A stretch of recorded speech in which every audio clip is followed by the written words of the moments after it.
Thomas the Tank Engine and Friends, Take and Play and Tank Along Adventures, Episode 5, A Streamlined Setback. Gordon's recent accident has caused lots of confusion and delay. Ever since he stolen Edward's tender and got into an accident at Tidmouth Sheds, Thomas, James, and Percy were stuck inside. The turntable was jammed, and it wouldn't turn. So the Fat Controller decided to send some of his engines to do their work. He sent Rosie to work on Thomas's branch line, and he sent Emily to take James's goods trains. And lastly, he sent Diesel to work at the coaling plant. Also, the Fat Controller had planned to bring in 2 new engines to take the express. While waiting for them to come, the Fat Controller sent Hank and Murdoch taking turns pulling the express. At last, the 2 new engines had arrived, and plenty of the engines came to the docks to meet them. The Fat Controller introduced to them. "This is Connor, and that's Caitlin. Welcome to my railway, you two." "What brings them here, sir?" asked Arthur. "To take the express, of course," replied Murdoch. "Remember Gordon's accident yesterday?" "Oh, yes," replied Cranky. "Thomas, James, and Percy are trapped at the sheds." "Cranky, I was going to say that," huffed Murdoch. "Silence," boomed the Fat Controller. "Now then, where was I? Oh yes. Connor and Caitlin," he continued, "your first job is to pull the express." "What's the express, sir?" asked Connor. "You'll see when you get to Knapford Station." Murdoch showed them the way. "Yes, sir," he replied. "And the rest of you could get back to work." "Yes, sir," said the other engines.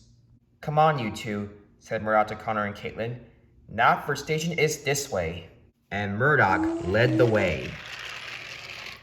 And Connor and Caitlin followed from behind. The 3 engines soon arrived at Knapford Station.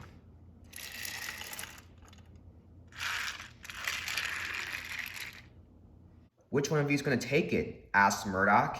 "I am," replied Connor. "In fact," said Caitlin, "we're going to take turns." "Okay," Murdoch replied. "Have a good first day, you two." So Connor was coupled up to the express. The passengers were very impressed as they looked at Connor.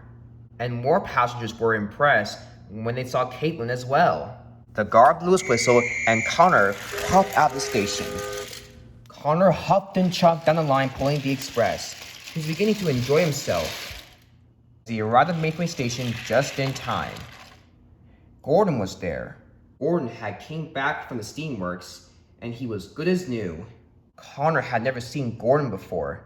"Hello there," he said. "Who are you?"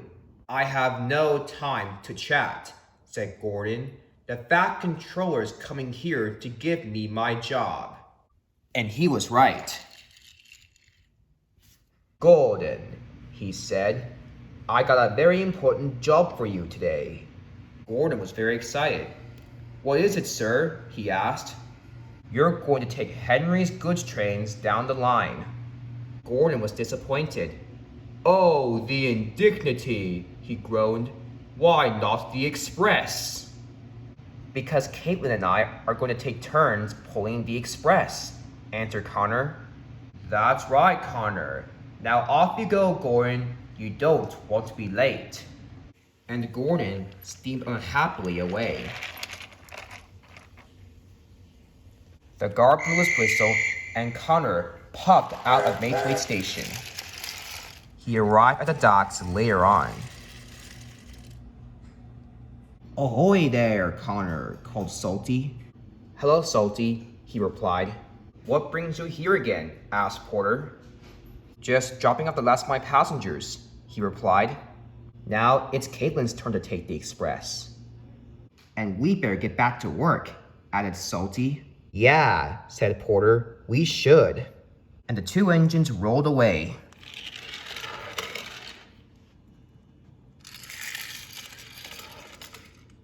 Connor uncoupled from the coaches as Caitlin arrived to collect them. The passengers got on board. Then the guard blew his whistle, and Caitlin set off.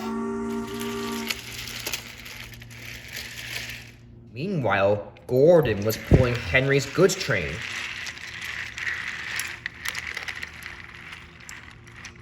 He wasn't having any fun at all.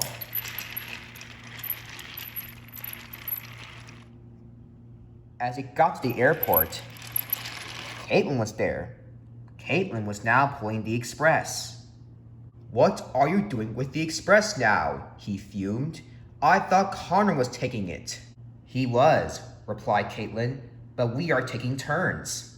"Taking turns pulling the express?" snorted Gordon.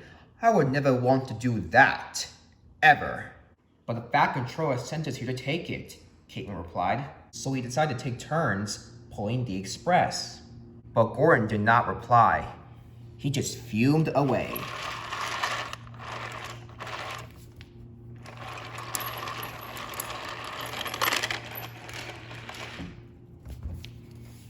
This made Caitlin cross, and she puffed away towards her next stop.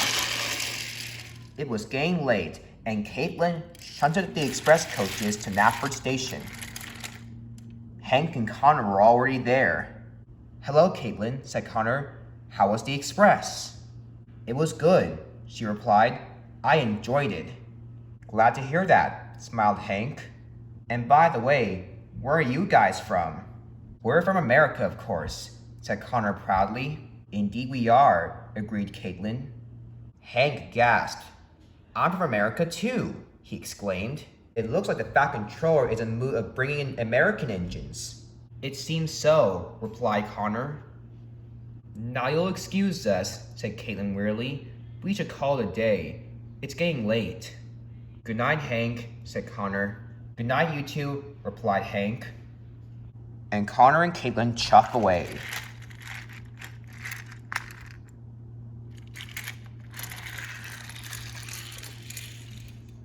That night, Gordon came to Tidman's sheds. He was still cross about Connor and Caitlin taking the express. "Those streamlined engines," he mumbled to himself. "Taking turns pulling the express while I pull heavy goods trains? No fair!" "Well, you shouldn't have stolen my tender in the first place," said Edward crossly. "Stop arguing," James braked in. "We're trying to sleep." "Yeah," said Percy. "If it weren't for you, Gordon, we could be really useful as always." "But at least the turntable is getting repaired soon," said Thomas. "So I can stretch my wheels," said James. "And go for a nice long run," added Percy. "Just one question," interjected Gordon. "Where's Henry?" "Henry's sleeping at the coaling plant," said Edward. "Since the turntable is being mended, Henry has to find somewhere else to sleep." Then one by one, all the engines fell fast asleep. Except Gordon. "I'll show those streamlined engines who really pulls the express," he grinned.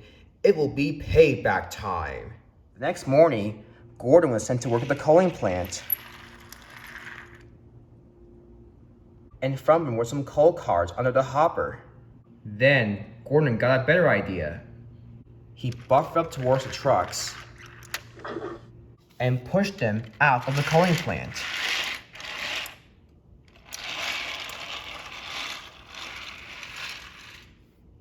He arrived at the airport and shunted his trucks over the T-switch. Then he heard a whistle. "That sounds like Caitlin," he said. "I better get back and fast." And Gordon did. Just as Caitlin was heading towards the airport. She didn't know the trucks until it was too late.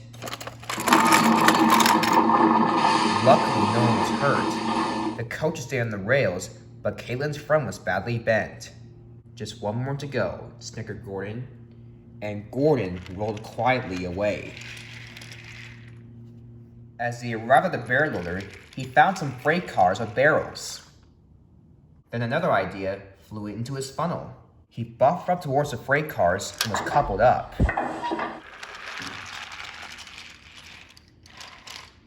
He placed them onto a switch near the water tower. Then Gordon heard a whistle. "That sounds like Connor," he said, and Gordon backed away quickly. As Connor was approaching, he could see the freight cars. He slammed on his brakes, but it was too late. Gordon had seen the entire thing. He snickered as he rolled quietly away. As he got to Knapford Station, Sir Tom Howe was there. He was cross. He soon found out what happened. "Gordon," he said crossly, "I hear that you caused lots of confusion and delay. Connor and Caitlin are both damaged and need to go to the Steamworks to be fixed." Gordon felt terrible. "I'm sorry, sir," he said. "And I think you should say sorry to them," said the Fat Controller. "Yes, sir," said Gordon, and Gordon puffed away towards the Steamworks. As Gordon came into the Steamworks, Connor and Caitlin were already there, getting repaired. "I'm sorry for all the accident I caused," Gordon said. "Thanks for running up to it," Connor and Caitlin replied. "Will you ever forgive me?" asked Gordon. "Of course," Caitlin replied. "Want to be friends?" asked Connor. "Sure thing," Gordon replied. And the three engines laughed, feeling very happy to be friends.